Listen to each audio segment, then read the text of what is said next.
উপন্যাস মোর সমাধিতে এসো, লিখেছেন শামীম আহমেদ। কণ্ঠে আমি ইমু। আরমান সাহেব পড়ন্ত বিকালে করিডোরের মাঝে ইজি চেহারে বসে মালাকে উদ্দেশ্য করে বলছে, কই রে মা মালা, চা হয়েছে? এই তো বাবা, এই নাও তোমার চা। আরমান সাহেব চায়েতে চুমুক দিয়ে তৃপ্তির সহিত চোখ বন্ধ করে ফুয়াতে ফুয়াতে চা পান করতে লাগলেন। এতদিনে তোর মায়ের হাতে চায়ের মতো হয়েছে মা, তোর তারিফ না করে পারছি না। মা মালা, রহিমকে বলে দে তো খবরের কাগজটা দিতে। আরমান সাহেব খবরের কাগজে চোখ বুলাচ্ছেন, আর এদিকে মালা রান্নাঘরে ঢুকল। আরমান সাহেব স্বাধীনতার পরপরই ব্যবসাতে নেমেছেন। তার দেশ কোনো এক কালের গ্রামে থাকলেও গ্রামের সাথে তার কোনো যোগাযোগ ছিল না। তার প্রথম ব্যবসা প্রেস দিয়ে চালু করেন। পরবর্তীতে কয়েকটি কসমেটিকের দোকান এবং ইসলামপুরে আরও একটি শাড়ির কাপড়ের দোকান দেন। এরপর থেকে ব্যবসার দিকে অগ্রগামী হতে লাগলেন।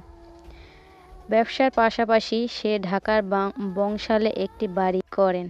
এভাবে আরমান সাহেবের দিনকাল চলতে থাকে সুখে। এরই মাঝে আরমান সাহেবের স্ত্রী রাশেদা বেগম একটি কন্যা সন্তান হয়। তারই নাম মালা। মালা যখন ষষ্ঠ শ্রেণীতে অধ্যয়ন করে তখন মালার মার এক কঠিন ব্যাধি হয়। ব্যাধিটি হলো ব্রেন ক্যান্সার। তখন আরমান সাহেবের স্ত্রীকে বাঁচানোর তাগিদে নগদ টাকার সমস্যায় পড়ে যান। নগদ টাকা না থাকার জন্য ইসলামপুরে কাপড়ের দোকান বিক্রি করে দেন। এরই মধ্যে বাংলাদেশে বহু টাকা ব্যয় করেছেন। শেষ পর্যন্ত স্ত্রীকে নিয়ে ব্যাংকক চলে যান। ওখানে গিয়েও স্ত্রীকে রক্ষা করতে পারলেন না। এরপর থেকেই মালা মা হারা হয়ে যায়। তখন মালার বয়স 11 কি 12। আরমান সাহেব ছিলেন সৎ ও মহৎ ব্যক্তি। উনি ছিলেন হার্ট পেশেন্টের রোগী। আরমান সাহেবের প্রেসের ম্যানেজারের মাধ্যমে একজন লজিং মাস্টার রাখলেন। মালা সব দায়িত্ব মাস্টারের উপর ছেড়ে দিলেন। ওই মাস্টার ছিল কলেজ পড়ুয়া ছাত্র এবং গ্রাম থেকে আসা ঢাকা শহরের নতুন আবুল মদন। তার নাম ছিল আবুল হোসেন ওরফে সাগর। সাগর দেখতে ছিল শান্ত, চালচলন ছিল হাবলা টাইপের। পোশাক আশাকে ছিল না কোনো ফ্যাশন, কিন্তু ছাত্র হিসেবে ছিল খুবই ট্যালেন্টেড ও মেধাবী। সাগর ছিল ওই প্রেসের ম্যানেজারের আত্মীয়। সাগরের বাবা মা ছিল গ্রামের চাষা। তার পড়ালেখার খরচ চালাতেও খুব কষ্ট হতো তাদের। বাবা মা ছিল অশিক্ষিত। সাগরের ভাই বোনের মধ্যে সাগরই ছিল বড়। তাদের পরিবার একবেলা খাবার পেলে আরেক বেলা খাবার পেত না। এভাবেই দিন চলত। বেশিরভাগ সময় আধা পেট খেয়ে দিন কাটাতো। আর মা মিয়া বাড়িতে ধানের বদলা বানত, অর্থাৎ ঝিগিরি করত। এভাবেই তাদের নিত্যদিনের অভাব মিটত না। সাগর ভালো ছাত্র হিসেবে সবাই তাকে ভালোবাসত। এসএসসি পাশ করে সে ঢাকাতে ভালো কলেজে ভর্তি হয়ে আরমান সাহেবের বাড়িতে মালা শিক্ষক হয়ে দিন যাপন করতেছে। মালার বাবা সাগরের ব্যবহার চালচলনে মুগ্ধ হয়ে গেলেন এবং অল্প দিনের মধ্যে আরমান সাহেবের কাছে বিশ্বাসী ও আপনজনতার ভাব জমিয়ে ফেলল। সাগর কলেজের ফাঁকে ফাঁকে প্রেসের কাজকর্ম ও দেখাশোনা করতে লাগলো। ধীরে ধীরে কলেজেও তার সুনাম ছড়িয়ে পড়ল। এক পর্যায়ে ও এসএসসি পাশ করল কৃতিত্বের সাথে।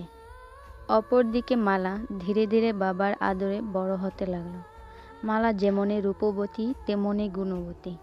মালার চেহারাতে যেন মায়া মায়া ভাব, গায়েতে যেন স্নিগ্ধ ভরপুর। গালের ডান পাশে তিল চিহ্ন আছে। হাসলে যেন ফুটন্ত গোলাপের মতো দেখায়। দাঁতগুলো মুক্তার দানার মতো দেখায়। চুলগুলো যেন ঢেউ করা কোমর ছুঁই ছুঁই করছে। চোখের পাপড়ি যেন গোলাপের পাপড়ির মতো। চোখের চাহনি যেন হরিণের চাহনির মতো। সব কিছু মিলে যেন অপূর্ব মূর্তির মতো দেখায় মালাকে। যে কোনো ছেলে দেখলেই তার প্রেমে পড়ে যায়। কিন্তু মালা অনেক ছেলের প্রেমে অফার পেয়েছে, কিন্তু কাউকে পাত্তা দেয় নাই। মালার বয়সটা যেন এই মুহূর্তে প্রেম প্রেম করার মতন। মালার যৌবনে নতুন প্রেমের মানুষ ভাবে মালার লজিং মাস্টার এই হাসিম সাগরকেই। কিন্তু একথা মালা কখনো প্রকাশ করতে পারেনি। মালা নবম শ্রেণীর ছাত্রী। মালা দুই রিলেটিভ বান্ধবী প্রেমে পড়েছে। তাদের একজনের নাম হলো কলি এবং অপরজন হলো আলো। মালা বান্ধবীদের প্রেমের কথা শুনে মালার মনটা আনসান আনসান করছে। কিন্তু মালার মনের মধ্যে যে কথা লুকিয়ে আছে সে কথা সাগরকে বলতে পারছে না। কিভাবে যে বলি, কিভাবে যে কলি আর আলো প্রেমে পড়লো তা বুঝতে পারছি না। ওদের প্রেমের কথা শুনলে আমার বড্ড হিংসা হয়। একটি কথা আছে না, প্রেমে পড়লে জীবন কানা। এ কথা সবার জানা। নিজের করতে লাগে ভালো, অন্যর করতে মানা। সবাই প্রেমে পড়ে, সবাই প্রেম করে, আমি করলে দোষ কি? ওই দিন আমার বান্ধবী আলো বলল, নগদ প্রেম যা পাবি তা করবি, বাকিতে প্রেম করা চলে না। প্রেমের ছোট বড় কোনো বাধা নেই, ধনী গরিবের কোনো তফাৎ নেই। প্রেমের ধরন মানে না কোনো বাঁধন। অতীতে সব দুঃখ ঝেড়ে ফেলে দিয়ে ৮০ বছরের বুড়ি প্রেমের ঝুড়ি হাতে নিয়ে খেলেন লুকোচুরি। আজ ২ বছর হলো সাগর ভাই আমাদের বাসায় এলেন। ইদানিং সাগর ভাইকে যত দেখি ততই মুগ্ধ হয়ে যাই। কেন যে এমন লাগে তা বোঝাতে পারি না আমি।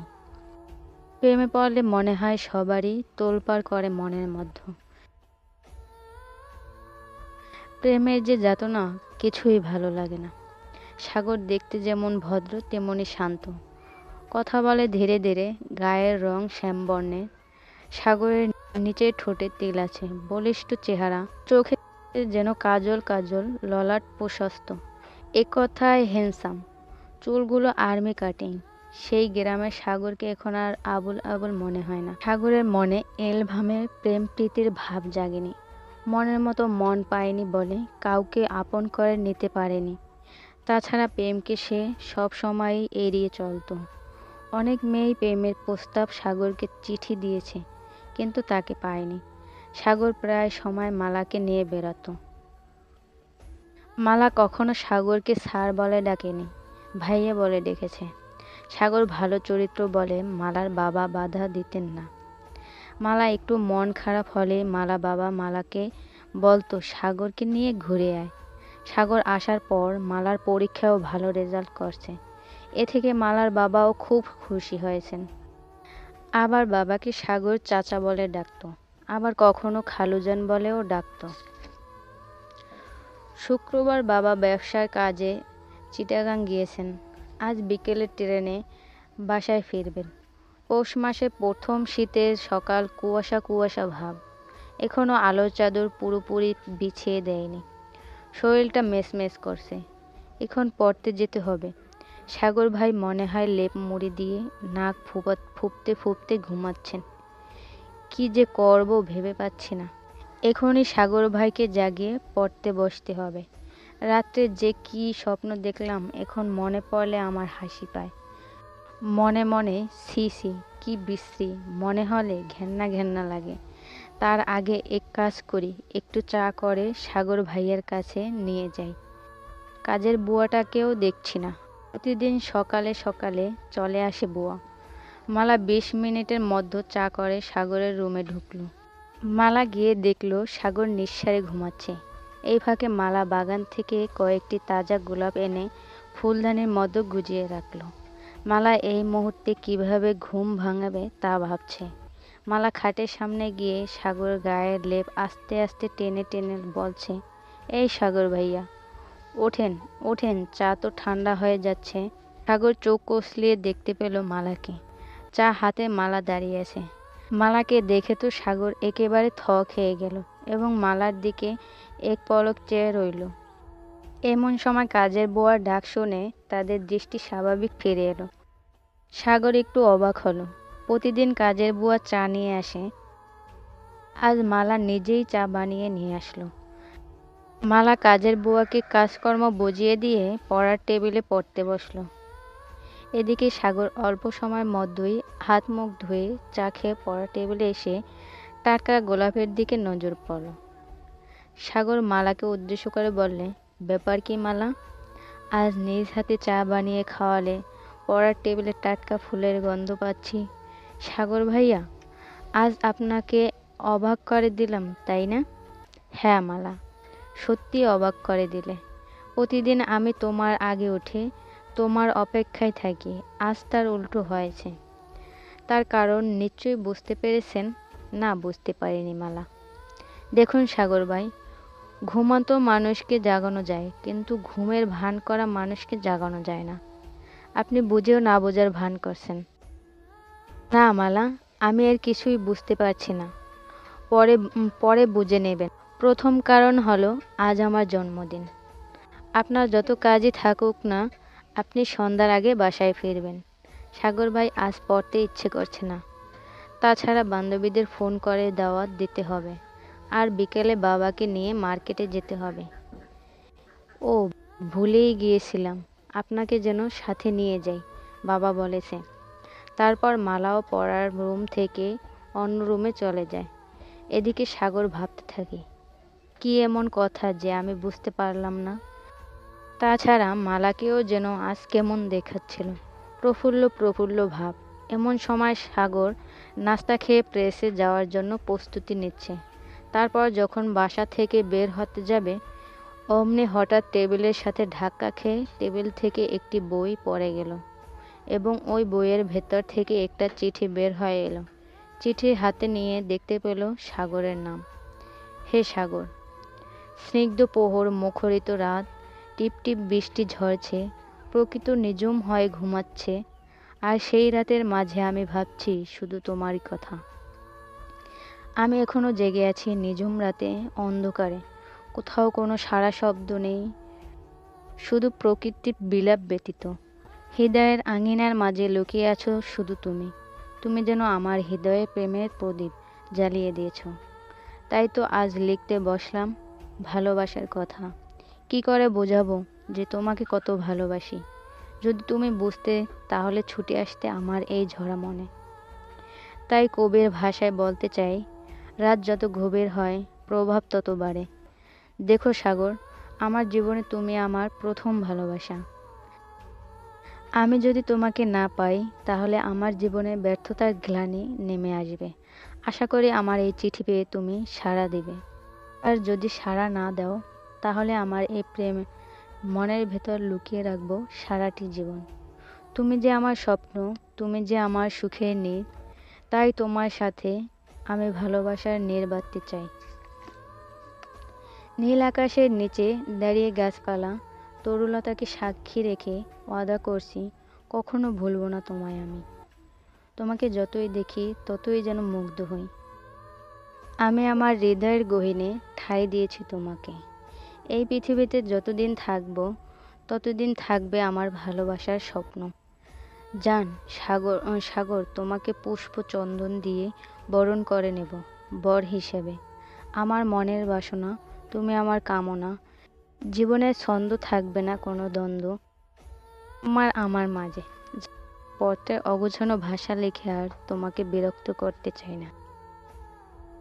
এবার বিদায় নিচ্ছি, কেমন আসি আজ আর নয়।